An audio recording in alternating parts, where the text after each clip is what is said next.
Hi everyone and welcome to my place. I'm here to help Jen. Jen discovered Astar's place a couple of years ago when she was researching for a photo shoot.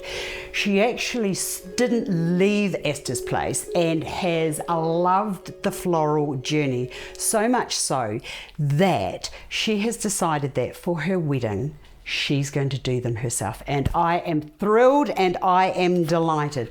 So the first thing that we did was Jen wanted, I did these at Christmas. Remember when I did these, the suspended ceiling flowers?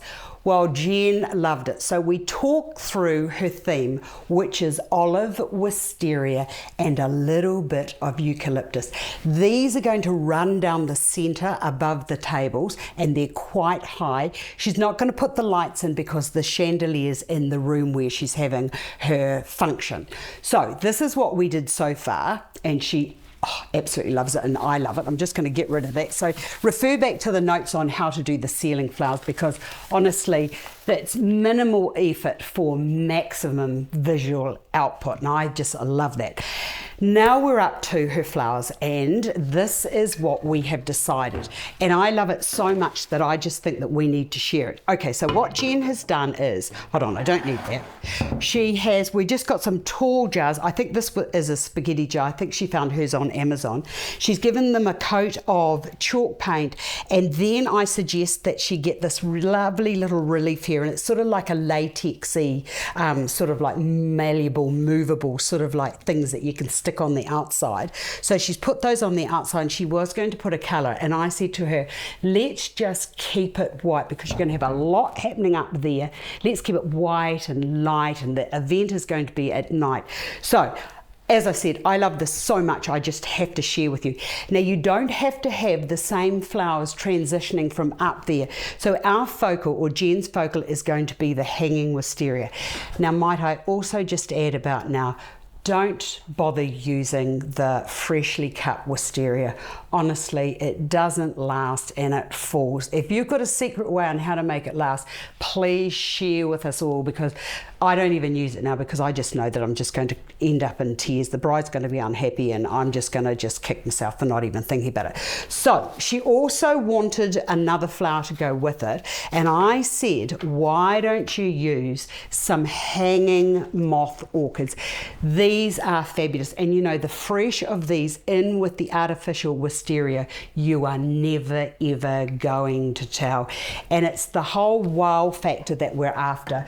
So I'll just actually I might just put those in now. So we'll just put those in now, and the reason I'm going to put those in now is because it's nice to get rid of them and to get them in their right place before we start. Now I'm only using 3. Jen, I think you only need to use 3. Okay, the next thing to go in is going to be the wisteria, and this is gorgeous. I saw this on Amazon and I loved it. Absolutely beautiful, but just there's lots of places that sell this. Now also, if you're using your fresh, put your fresh in first, or I wasn't going to say put them in fresh, but I always like to put them in at first, because then I know where I'm at and I'm not going to mark them, and all I have to remember is that I have to be very, very careful when I stick the other forms in so that they don't get damaged. And might I suggest that you do these at the venue and don't put them into your car and transport them, because they will bruise. And you need to just remember that the lovely moth orchids, it's called a moth orchid for a reason, because those little petals on the Phalaenopsis orchids, they are like butterfly petals, so just be very mindful. Okay, the next thing to put into here is the eucalyptus, because that's what she's focusing on, is the eucalyptus with the beautiful wisteria. Is a gorgeous colorway, and I'm going to bring this one in and over to here. Now, oh yes, look at that, how lovely is that? The grey, the misty grey of the beautiful wisteria with the white, oh, it's all too beautiful. And with the orchids dripping down, it just takes away the harshness of that whole white just coming up. Now, I don't think I need that, so I'm not going to use it. Now, the last to go in is going to be the olive, because that is the other focus. Now, Jen, you can just have a fiddle around with this, but do I need any more in here? let me see.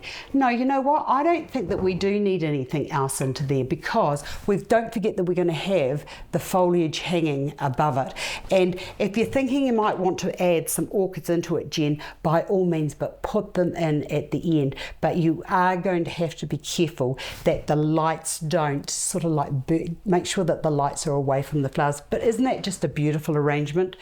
A couple of forms and you've got this statement piece that's hardly got very much in it at all, and it will give that beautiful wow. I hope you've enjoyed this, and for those brides getting married, I hope that I've stimulated you enough to know that you can do it. And if you get stuck, don't forget you can always direct message me to my Instagram, which is Astar's Place, and we'll set up a time, and if I can help, then I'm absolutely thrilled to be able to be of assistance.